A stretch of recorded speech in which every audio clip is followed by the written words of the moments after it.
अस्सलाम वालेकुम, welcome to binary classroom. और आज की इस क्लास में हम लोग टॉपिक पढ़ने वाले हैं binary subtraction, chapter number 2 number system, computer science and entrepreneurship, class 9 का हम लोग न्यू कोर्स स्टडी कर रहे हैं। इससे पहले वाली वीडियो में हम लोग बाइनरी एडिशन भी पढ़ के आ चुके हैं। बेसिकली हमारा जो टॉपिक चल रहा था वो है बाइनरी अरिथमेटिक्स, जिसके अंदर binary addition, binary subtraction, binary multiplication और बाइनरी डिवीजन को हम लोगों ने पढ़ना है। बाइनरी एडिशन को हम लास्ट वीडियो में कवर करके आ चुके हैं। अब जो हम पढ़ने लगे हैं वो है बाइनरी सब्ट्रैक्शन। तो सवाल इस तरह से पूछा जाएगा, describe the subtraction process in binary arithmetic with example.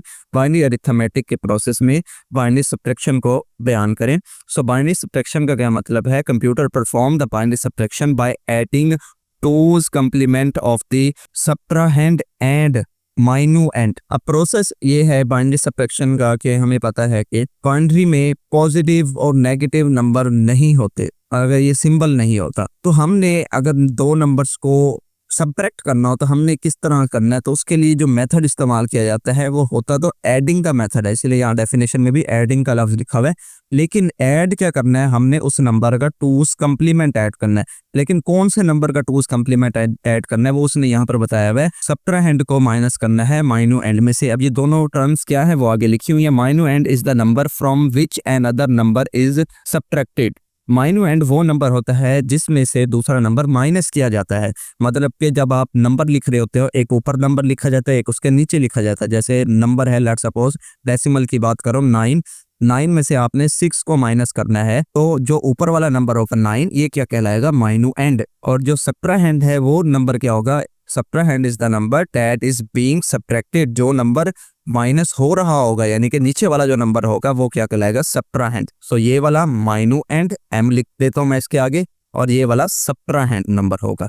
ठीक हो गया। It is the number written at the bottom in the subtraction. Means के जो सब्ट्राहैंड है वो सब्ट्रैक्शन के बॉटम में लिखा जाएगा, लास्ट वाला जो नंबर होगा, जिस तरह यहाँ पर 6 मैंने लिखा। अब इसको सब्ट्रैक्ट करने का मेथड क्या है, उसके लिए 3 स्टेप है। पहले नंबर पे अगर तो आपका नंबर बाइनरी में कन्वर्ट नहीं है तो आपने सबसे पहला स्टेप यही करना है कि आपने उस नंबर को बाइनरी में कन्वर्ट करना है। जैसे यहाँ पर मैंने लिखा 9 तो एक डेसिमल नंबर है, तो इस सूरत हाल में मुझे इस नंबर को बाइनरी में कन्वर्ट करना पड़ेगा। ठीक है, तो ये होगा आपका पहला स्टेप। दूसरा स्टेप होगा कि जो आपका सब्ट्राहैंड है यानी कि जो ये नीचे वाली वैल्यू है, जैसे कि इस केस में 6 है, इसको आपको टूज कंप्लीमेंट लेना होगा। टूज कंप्लीमेंट किस तरह लेते हैं उसका मेथड भी आपको बताते हैं। तीसरे स्टेप में आप लोगों ने क्या करना है, add minuend to and two's complement of subtrahend. Means के जो आपकी ये ऊपर वाली वैल्यू है इसको आपने ऐड कर देना है किसके साथ? जो आपके पास टूज कंप्लीमेंट वाली वैल्यू आई थी उसके साथ इसको ऐड कर देना है। ठीक है, ये लफ्ज लाजमी याद रखें, ऐड करना है। नेक्स्ट आ जाए इसकी एग्जांपल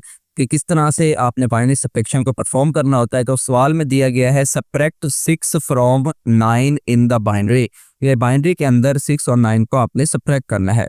अब यहाँ पर मैथमेटिक्स की टर्म है कि फ्रॉम के बाद वाली जो वैल्यू होती है वो हमारे पास यूं ऊपर लिखी जाती है, यानी कि 9 हमारे पास ऊपर आएगा और जो फ्रॉम से पहले वाली वैल्यू होती है वो हमारे पास सब्ट्राहैंड होती है, वो नीचे आती है। तो सवाल में कुछ इस तरह से पूछा गया कि आपने 9 में से 6 को माइनस करना है, तो उसका क्या जवाब आता है? 3। लेकिन ये 3 आपने इस तरह नहीं लिखना, वो कह रहा है आपने इसको बाइनरी सब्ट्रैक्शन के मेथड से सॉल्व करके हमें आंसर बताना है। तो पहले तो सवाल को समझ लिया हमने कि सब्ट्रैक्ट करना है 9 को 6 में से, तो कुल मिला के कुछ इस तरह से आपका सवाल बनेगा 9 - 6, आपने इसका आंसर बताना है। अब पहला स्टेप जो अभी मैंने बताया कि आपका नंबर गिवन हो, अगर वो बाइनरी में ना हो तो पहला स्टेप ये है कि आपने इसको बाइनरी में कन्वर्ट करना है। तो यहाँ पर जो कि माइन्यूएंड है विच इज़ 9, आपने उसको बाइनरी में कन्वर्ट करना है। डेसिमल से बाइनरी की कन्वर्जन का लेक्चर भी मौजूद है, किसी को नहीं आती तो वो वीडियो देख ले, नहीं तो जिसको आता है वो आपने तो उसने ये कन्वर्ट कर लेना है 9 को बाइनरी में, जिसका आंसर आएगा 1001। फिर दूसरी जो वैल्यू है 6 जो कि सब्ट्राहैंड है, आपने इसको भी बाइनरी में कन्वर्ट कर देना है। बाइनरी में कन्वर्ट करने के बाद क्या आंसर आता है? 01106 का। ठीक है, अब नेक्स्ट स्टेप में क्या था? पॉइंट नंबर 2 में देखे लिखा हुआ है find the twos complement of subtrahend. Subtrahend का टूज कंप्लीमेंट मालूम करना है। सब्ट्राहैंड क्या था हमारे पास? ये सेकंड वाली वैल्यू होती है विच इज 6। तो 6 का मुझे टूज कंप्लीमेंट मालूम करना है। तो टूज कंप्लीमेंट किस तरह से मालूम करते हैं वो मैंने यहाँ लिखा हुआ है कि सबसे पहले जो आपके पास सब्ट्राहैंड की वैल्यू गिवन है, जैसे इस केस में मेरे पास सब्ट्राहैंड की क्या वैल्यू गिवन है? 0110। क्योंकि हमने 6 को कन्वर्ट किया था बाइनरी में, तो क्या आंसर आया था 0110। इसका मैंने टूज कम्प्लीमेंट लेना है, तो टूज कम्प्लीमेंट के 2 स्टेप होते हैं। पहला स्टेप ये होता है कि जो आपके पास बाइनरी नंबर गिवन है आपने उसकी बिट्स को इन्वर्ट करना है। तो इन्वर्ट ऑल बिट्स, ये इसका पहला स्टेप है। इन्वर्ट का मतलब कि जहां जहां 0 है वहां वहां 1 लिख दें, और जहां जहां 1 है वहां वहां 0 लिख दें। जिस तरह से मेरे पास यहाँ पर पहली वैल्यू थी 0, तो मैंने उसको इन्वर्ट करके क्या लिख दिया 1। उसके बाद 11 था, तो 11 को इन्वर्ट करेंगे तो 00। फिर उसके बाद अगेन 0 था, तो मैंने यहाँ पर इसको इन्वर्ट करके 1 लिख दिया। तो जहां 0 आएगा वहां 1 लिख देना है, जहां 1 वहां 0, इसको कहते हैं इन्वर्ट। ये हो गया पहला स्टेप आपके टूज कम्प्लीमेंट का। दूसरा स्टेप क्या होता है, जो आपने इन्वर्ट की हुई है बिट्स, यानी कि जो आपका ये न्यू आंसर आया है 1001, इसके अंदर आपने ऐड करना है 1 को। क्या ऐड करना है 1, तो 1001 आपने यहाँ लिख देना, जैसे मैंने यहाँ पर लिखा हुआ है 1, क्योंकि ऐड करना है तो 1 मैंने यहाँ लिख दिया। तो अगेन एडिशन, सिंपल एडिशन जो पिछली वीडियो में हम देख के आ चुके, किस तरह से ऐड करते हैं। 1 + 1 क्या आंसर आता है 2, तो 2 को एलसीएम लेंगे यानी कि डिवाइड करेंगे। क्यों डिवाइड करेंगे, क्योंकि 2 जो है वो बाइनरी नंबर की रेंज से बड़ा है, तो इसको बाइनरी नंबर में लाने के लिए हम लोग इस तरह से डिवाइड करते हैं।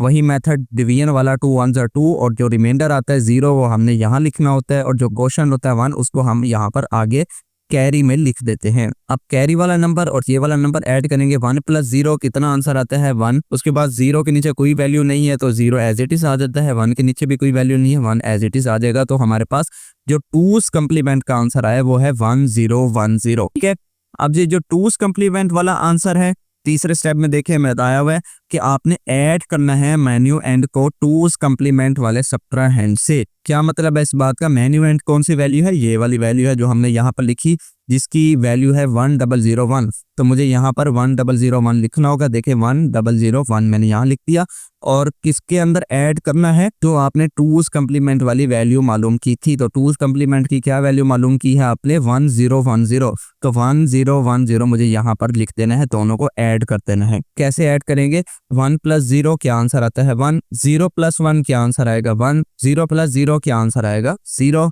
1 + 1 चूंकि 2 होता है, 2 को इस मेथड से डिवाइड करेंगे, जो आपका रिमाइंडर होगा 0 उसको यहाँ लिख देंगे, और जो आपका 1 होगा वो आगे कैरी दे देंगे आप, क्योंकि आगे कोई नंबर नहीं है तो कैरी नहीं आएगा, तो वो नंबर एज इट इज यहाँ पर लिख दिया जाता है। लेकिन अभी तक आपका ये जवाब नहीं आया, कोई ऐसा बच्चा ना हो कि वो इसी को जवाब लिखते 100111, नहीं, ऐसा नहीं करना। सबसे पहले तो आपने नंबर पे गौर करना है कि आपका नंबर कितने बिट्स का है। तो मेरे पास जो नंबर है वो यहाँ 44 बिट का है। किस तरह से पता चलता है 44 बिट का है, आपने नंबर्स की डिजिट्स काउंट करने हैं, 1 2 3 और ये 4, तो 4 डिजिट है, इसका मतलब ये 4 बिट का नंबर है। तो जब 4 बिट का नंबर हो, या जितने भी बिट्स का आपके पास नंबर गिवन हो, आंसर भी उतनी ही बिट्स का आना चाहिए। क्या आंसर आपका 4 बिट आ रहा है, नहीं। देखें आंसर आपका क्या आ रहा है 1 2 3 4 और 5, आंसर तो आपका 5 बिट का आ रहा है। तो आपने इसको 4 बिट का बनाना है। 4 बिट का बनाने के लिए क्या होता है कि जो आपका ये लेफ्ट मोस्ट डिजिट होता है, लेफ्ट वाला डिजिट, ये लेफ्ट है पड़ा, ठीक है ना, ये आपका राइट है, ये आपका लेफ्ट है।